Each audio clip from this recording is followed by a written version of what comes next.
So talk about a little bit more, maybe some specifics about what we should think about when we want to do Kids Club. How can we think about what we're doing? Because a lot of us do have a program now. Probably a lot of our listeners anyway, I would guess, are involved in a Kids Club.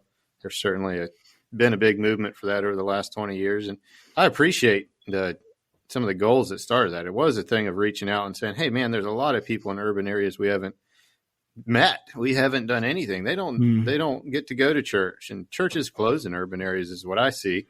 Yeah. And so I think, there's some good things starting. So what can we think about now just going forward? How should we think about Kids Club? Yeah. So I have a few things to consider if you have one, or if you've been involved in one, or if you're looking for something different. If what I'm saying here is convincing and that maybe there's a different way forward, right? So one thing I think we should all ask ourselves, and this includes any area of life that we're in, anything that we're doing as a church, as a people group or whatever, has this program or this thing run its course? If you look back at an organization, for example, in our collective, the Tidings of Peace has been going for 27 years, right? And I came into that school, my first involvement was 7 years ago when I was a student. When I was a support staff. I was a student the year before that. Anyway, what I knew of that school was very different than what the people who started it out knew it as. And so eventually we had to look at the vision. Why did this school start? We asked Clayton, why'd you start this school?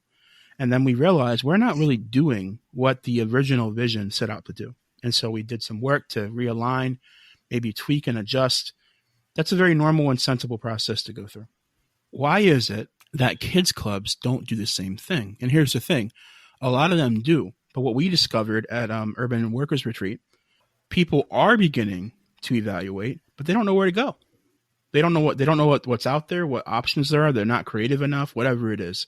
We'll play a clip here from Rick Rhodes from UWR about 2 years ago, talking about this very thing. I have something I want to say. I think this group of people would make more impact if you would go home and cancel all your programs, preach, and each one of you would just pray that God leads you to one person to reach.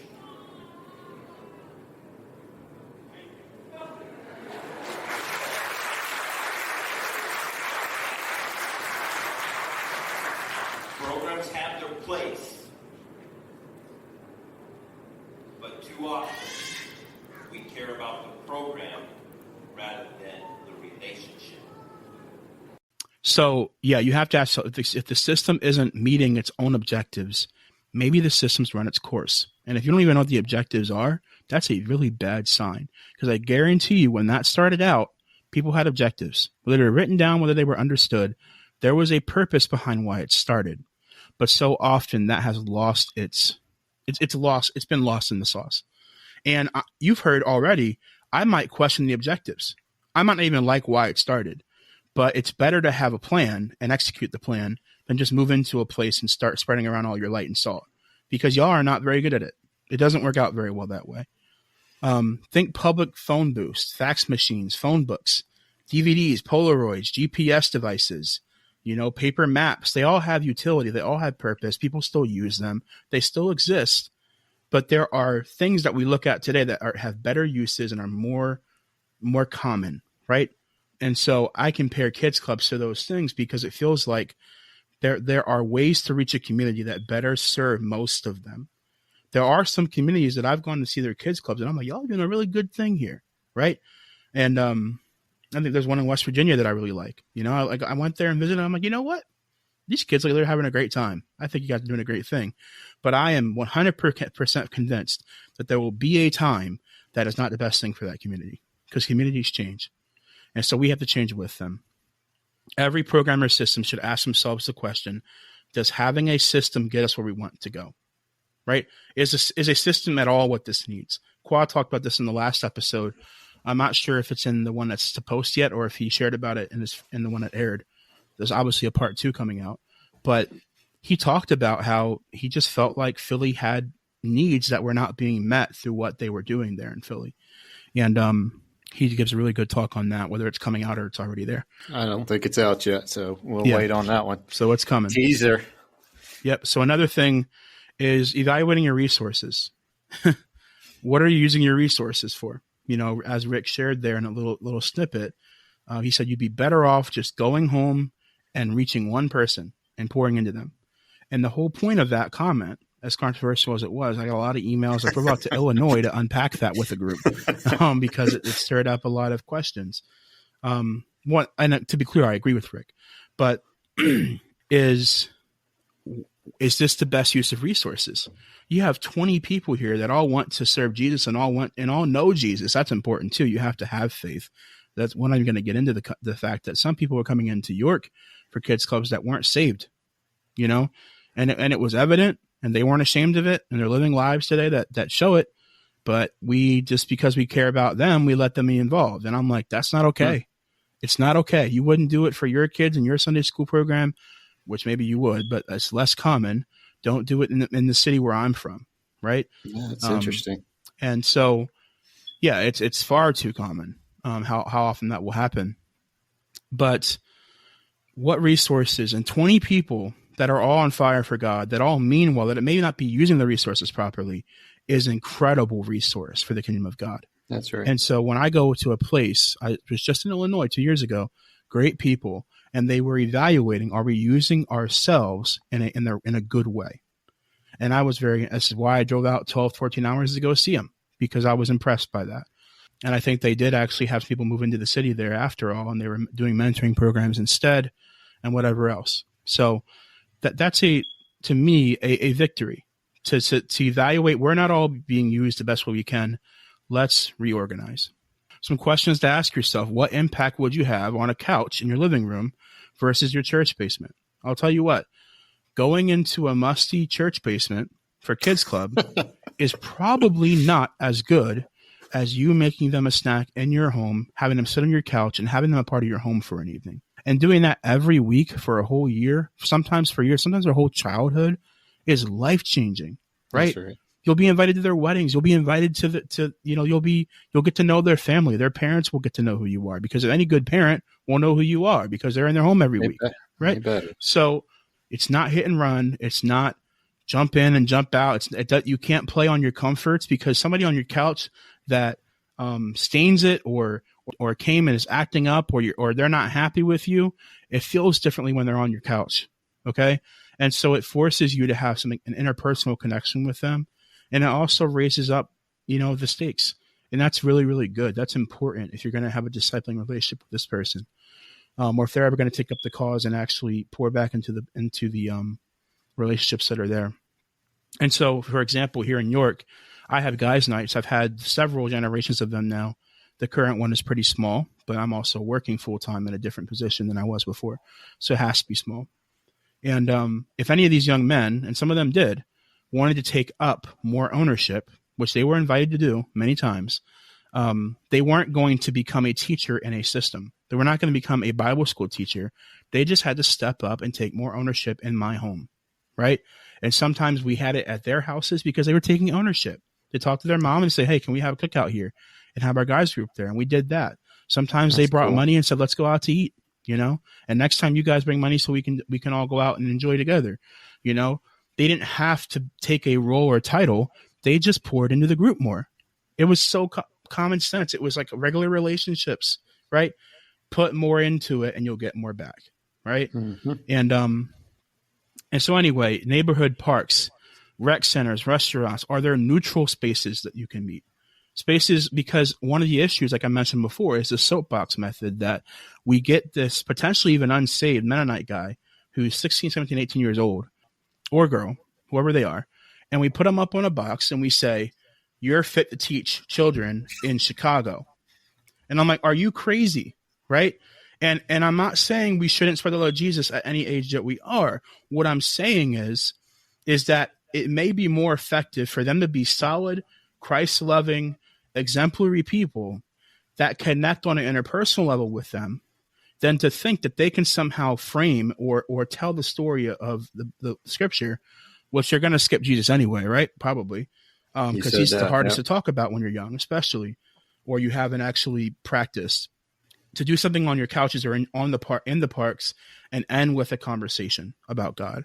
Yes, geared around a scripture, geared around a story. That's all. That's what it should be. But I'm telling you, it's more effective. I cannot say that enough, but I think I have said it enough. So I'm going to move on. Yeah, I'll reiterate that though. So in my experience, for sure, the kids that have been in my house, and there's actually only a couple that I spend a ton of time with, but yeah, I feel like, well, for one, I like them. They're kind of fun. Yeah. I actually like them to come over. It's mutual. And I think that's one of the first things that has helped me have good relationships is when it's a kid that I want to be around as much as they want to be around me. And then, my house is open, and we did, my wife, I helped a little bit. My wife had what she called a cooking class. That got out of control real fast, but suddenly we had like 20 kids in our little house trying to cook. But anyway, that was something where the kids were in our house doing something positive. And then, she'd gear the conversations towards important things in life, ask them about how school's going and relationships, and had some really neat stories with that. But I tell you what, those kids, I can see them out on the street here anytime, and I'm still, an important person in their life, even if I haven't seen them for a while. And it has to be that time. I didn't do that much else with them. So, yes, sir. Same way here. Yeah. A few final things here. Just as a way of practicality. I want to keep this as practical as possible. Some things that you can hand over to young men and young ladies in the city, right? And I'm not saying that all these apply to all ages, but some of them do. Some of them are universal. You wouldn't believe you could try, but you can. One of them is location. 2 is schedule.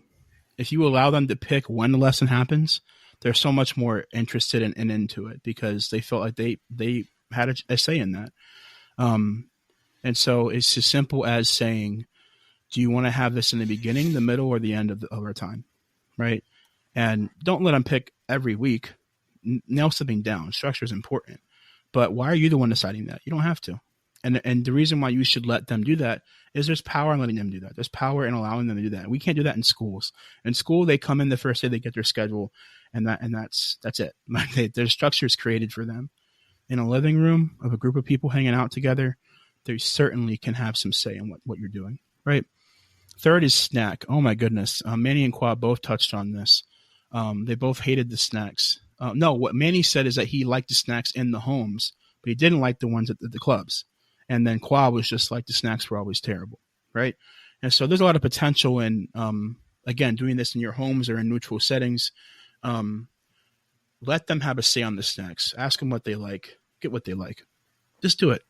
It's just that little touch of respect that, we're a group that moves together. It's not just about what my culture is going to bring with my mint tea and my pretzels. There's stuff that y'all like here too. And I guarantee you it's going to be hot Cheetos and Takis, but it's okay. Do it. Wait, they mint tea'd you? They mint tea'd me every week. Oh, man. Every week. I love mint tea, but I know where I grew up too. Ain't no kid around here. They look at it and wonder why we drinking grass. Yeah, I liked it. I liked it eventually too, about 10 years after I had it. But it's not something I would ever serve the guys here in York. Another one is culture. If you let them have a sense of responsibility, they will enforce the culture for you. Any good teacher knows this. If they take a ownership of that room, you won't have to correct the students as much. You won't have to correct the people in the room. And so when you're doing again, in your living room kind of style, or in their living room or however it sets up, you'll find that there are some parents that want you to have it in their home. It's pretty incredible. If you allow them to have a sense of ownership, they will take it seriously. It means a lot more to them. Aqua talks about this in an upcoming episode a lot. If this guy, I think what Qua would do is he'd give them one guy money and say, bring snack next week. And if they didn't bring snack back, it wasn't me that was mad. I'm a grown man. I'll go to my refrigerator and get a drink. I don't care, right? I'll go to my refrigerator and get a soda. I should say soda. A drink sounds bad. Anyway, but these guys will be on them because they let the group down, right? And so establish that kind of atmosphere and culture. Now understand that if your group doesn't get along or they don't like each other or they hate each other, that you're probably going to be setting them up for failure. Right. But that's not always the case. Sometimes these guys have better relationships with each other than you have with them. Okay. Capitalize on that. Last few here. If one of them is Christian, get them involved. Austin got me involved at an early age and it changed my life. Another one, turn your lessons into discussions. Resist the temptation to lesson plan some kind of cute, awesome devotional, and instead find a way to get a topic, get informed on it, and get these guys talking and discussing what they think about these things. Don't be afraid of their comments. Don't be afraid of the backgrounds they come from, the things that they say. If they can't say what they're feeling, they're not learning. It's just simple as that. And finally, let them plan getaways and special field trips. I've told people many times, you go out to cabins with your friends, with your family. If you're going to treat these guys like family, take them out on getaways too, right? And when they're older, make them pay. Find a way to get the money. Don't just take them out and spoil them. And don't buy them guns. Goodness sake. Don't buy pellet guns. You'd be surprised, Conrad, the things that I've seen happen here over the years. What? We've had Big Brother programs here in New York. We've had, and then a kid goes home with a. I don't care what it is. Don't give them no guns. Yeah, it was done. Oh man, with the best intentions, but the things that happen here, parents take note of, and so when you build enough trust between you and the parents, you can do some pretty crazy things. Instead of buying them a pellet gun, take them out to Virginia in the cabin. Okay, that use the trust in a smart way. All right, the fourth thing or the third thing I wanted to mention. The first two here, has your program run its course? What resources do you have, and are you using them? This third thing, am I thinking collaboratively, or am I thinking with a conquest mentality? And so I want to be very careful. I have a man that's really special in my life named Stephen Russell, who helped me to wrestle with the idea of conquest, of calling people colonizers. It's a mean thing to say, okay? His whole point was people don't intend to be that way. Don't call them something so sharp. So I'm not calling people colonizers. What I am saying is we can behave, if we're not careful, with a colonizer's or a conquistador's mindset if we're not careful, if we're not like Christ. All right? Short of Christ, we are all have potential of being like those people. Okay? That's all I'm saying. And everybody can agree with that. So a collaborative mindset versus a conquest mindset. A collaborative mindset is humble. It recognizes how little they know. Right? Teachable. They can learn from the elders and pillars of the community. Think Hispanic cultures, right? Rod and Jesse from Lighthouse in our collective, they could talk about this. Those grandmas are very wise, right? And I have a spectrum. I had a student whose grandma hated me because I was black, right? And then I had a student whose grandma loved me because I was black, right? And so you never know what you're going to get, but I always had a posture of learning from those older people, respecting who they were. And I encourage my students to do the same. If I encourage my students or encourage the people in my life to respect their parents and elders, and I don't, that's hypocrisy. They're reverent. They recognize they're a guest in the host culture. There's a give and take, right? Again, not taking personally that whole "who are you" mindset that they get back from people. Look, man, you moved there a year ago, 2 years ago. Stop expecting to be treated like a savior. You're not, okay? And finally, they're secure. Their identity is rooted in Jesus, and that's the way to combat that problem. The way to combat insecurity is by being secure in Christ, knowing who He is to you. And we see all people who are persecuted. We don't see them out. That's part of the problem. They're persecuted and killed for their faith in Christ, and we can't have mean things said to us without breaking down. It's just we gotta have stronger skins. Don't go to cities lobbying for praise and thanks. Go in to love and serve. Because I'll tell you what, I don't get praise and thanks in my neighborhood. And why would somebody get one because they're visiting? It doesn't make sense. It's a whole concept behind it is selfish. We have to be very careful that if we want to be treated like everybody else, we have to expect to not receive awards because nobody gets an award for living in their city. Right. Okay? So don't expect you to get one just because you moved in. Conquest mindset, on the other hand, is elite. Me and my people are better than your people. I have the prize to offer, not you. I've seen people do this. They come in and say, I want to move into the dark city of York or the dark city of Harrisburg, dark city of Detroit, because I want to spread my light. And I'm like, man, I just, something about it just seems and sounds wrong, right? You almost have to have this mindset. In order to have a conquest mind, you have to believe that you're better than people around you, that your people are supreme. And where I'm from, we call it racism, right? We call it ethnocentrism. We call it, we stay away from it. We hate it, right? If you come in with that mindset, it will show, it will exude off of who you are. And to be clear, you'll be accused of this sometimes when you're not, right? Racism or ethnocentrism, those things get thrown around at people who really don't exude it because of how sensitive our times are, and the media is so trashy, right? But a lot of times we could all do well to become less elite and become more humble. Okay. Now you're saying that, and I'm going, yeah, I know I do that. Yeah, and I do too. I've lived here my whole life. I think we're people. I think us Anabaptists tend to do it a little worse, maybe because, I mean, to be honest, there's a reason I'm an Anabaptist. It's because I think we got some things together. Yeah. Now, having said that, that ain't very humble, right? Just to live in that forever. Yeah. Second is being high-minded. They don't respect or value what was and is there before them, right? And so, I told my church I preached last year. I said one of the most, I forget where I read it, but one of the most powerful things I ever read from a missionary was they said that I had to learn and recognize that God was doing work in the place they were going before they ever were born, right? God, I'm joining this work. I am not creating it. I am not unique. I am not the, we often, again, using the word like hands and feet of Jesus, I'm not against that. That's fine. That makes sense. But we shouldn't believe or fall into the trap of believing that we're the special ingredient in the sauce. Okay. God is supreme in every way here. God is the one that brings this salvation, this light. He's one that gives the gift of faith. And so if we come in high-minded, that's such a perversion. And frankly, it's blasphemous to God. And so we have to make sure we're not high, that we're teachable.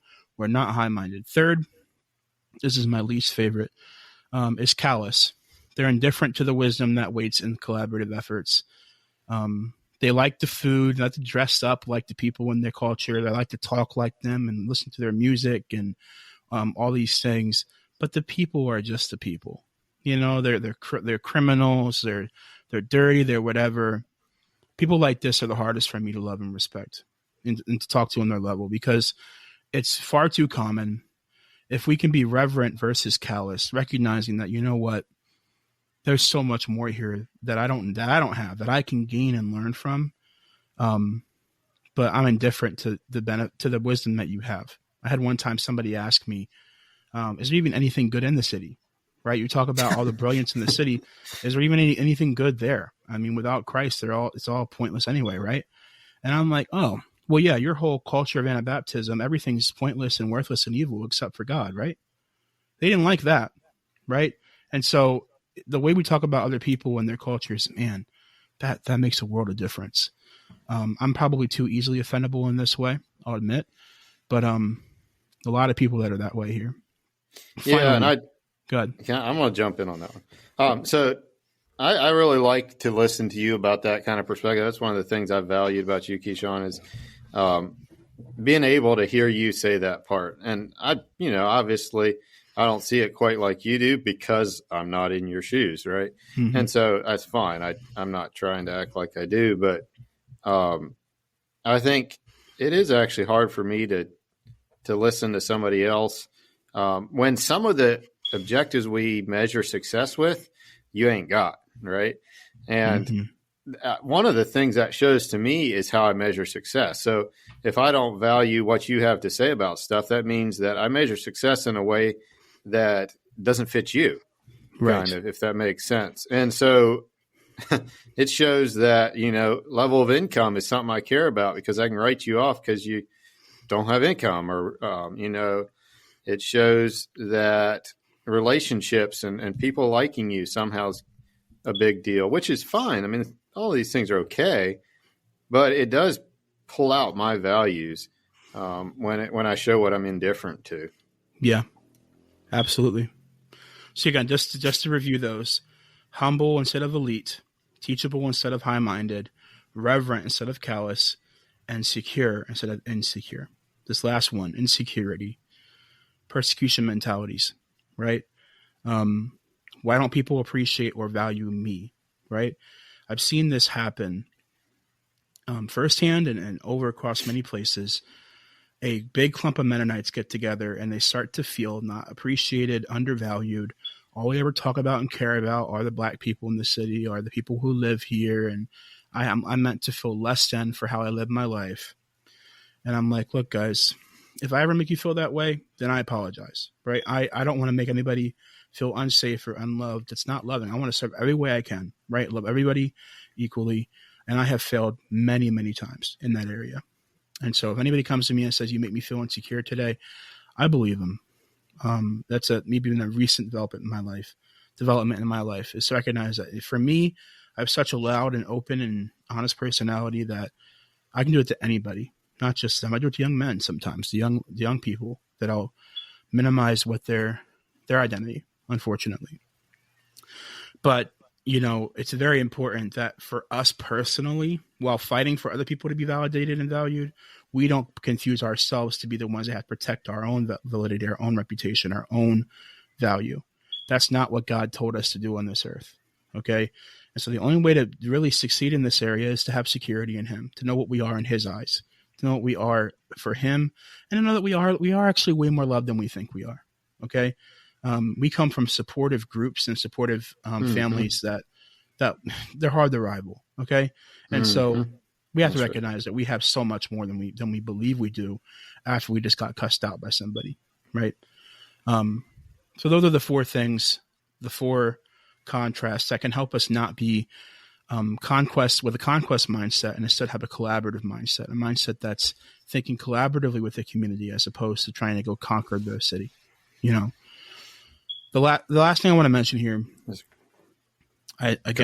reviewing a little bit, has your program run its course? What resources do you have, and are you using them? Are you thinking collaboratively or with a conquest mentality? And finally, does this community need what you're bringing? I think about James 2:15-17. Suppose a brother or sister is without clothes and daily food. If one of you says to them, go in peace, keep warm and well fed, but does nothing about their physical needs, what good is it? In the same way, faith by itself, if it is not accompanied by action, is dead. Now, I'm recognizing that whole point of that statement is the last sentence. To help people understand, faith by itself, if not accompanied by action, is dead. But that concept is traceable throughout Scripture, traceable throughout God's heart for us, that we are not just banking on the fact that we're good people, because one, we're not. Right? That we're not just banking on the fact that we are special and we have the secret sauce to just spread to everybody. God's very clear. I'm the special one here. I'm the one that's great. And thank you for your faith. Your faith is great, and I will reward that. But we need to make sure that we're postured to God properly before we can be postured properly to other people. Scripture says, "Be ye doers." Right? We need more doers in the city. We need more people who are in the city, less preachy and more doey, right? We need people to come in and serve with the right mindsets, the right posture, and love people and meet those needs. And so we look at Kids Club. What need is it meeting? Well, sometimes I don't really know. Sometimes I go to a place and I'm like, I don't really know why y'all are doing this. The kids come in and they hate you, right? They don't respect you. You don't know what you're doing. You should probably stop the program, okay? And there are other times I've gone places and I'm like, you know what? This is really, really special. This is actually pretty cool. And whether or not I think it's good or not doesn't really matter. But does the community that you're in need what you're offering them? And it can actually come across disrespectfully to just come in and demand that you know what's best. Yeah, I mean, I'm aware of a school in our collective actually that has a holiness pastor on their board. And the whole idea behind that was not for him to come in and give spiritual insight or biblical insight over the school or the church that's there. The idea behind it was, we just moved here. We don't know this community. We don't know this city. And so we need someone in our corner in our group that knows this place to teach us. And that's why they did it. I think that's beautiful, right? I think there has to be clearly identified roles on the board and what they do and what they offer, what they're there for. But man, if we could think that way, if we could think collaboratively versus like conquest, we do more of that kind of stuff. If we thought collaboratively versus conquest, we would see more first-generation Christians rise up in our churches, in our kids' clubs, and pour back in their communities, right? I told one group, I don't think you should end your kids' club because you have a few guys here that would excel leading this for you. So what I need you to do instead of ending it is get out the way, right? Instill some of these young men who are Christians, who are faithful, and involve them, make them teachers, raise them up. Mm-hmm. Use the system to help them. Don't use the system to impose on them.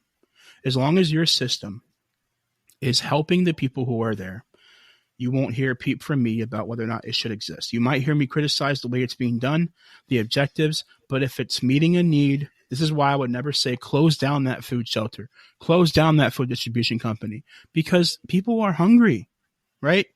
I might say things like, well, they're being a little too ambitious in their vision to say that they're discipling people by handing out ramen noodles. Okay, they're meeting a very real practical need that we were commanded to do as Christians, but that's not discipleship unless you're actually sitting down and relating to them. Okay, and so the system is fine as long as we know what it's for and it's actually meeting the need that's present there. And every city is different. The city of Philly is the exact opposite of the city of York. The city of Reading is really, really weird, but it's different than York. Okay, and so we have to recognize that we really need to help the people who are there to help us understand and know what's best for this place. And we'll do better in 25 years than we do in our first year because we'll understand better what was needed and we'll become a part of that need. We'll need it ourselves. And so, yeah, if I could end on if I could say what's the gist of the whole thing is make sure that you're thinking with a collaborative mindset.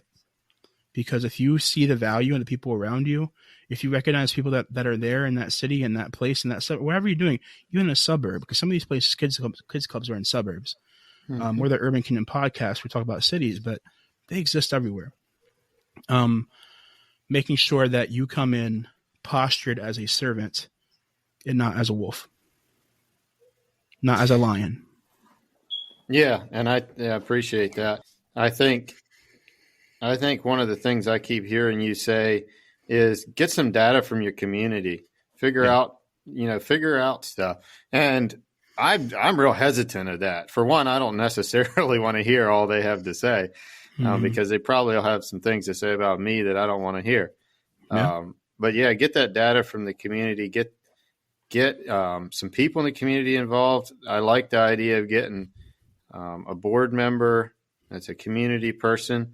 And there's some technicalities with that, just making sure things don't get off the rails. But, my relationships with some people here in the city I live in are very different because I taught with a bunch of people at the public high school here. And so I know some of the city leaders. The current mayor was a math teacher at the high school with me, and we know each other fairly well. So that's just a weird setting. And he values what we're doing in this end of our town, and he values me as a person because he happens to know me.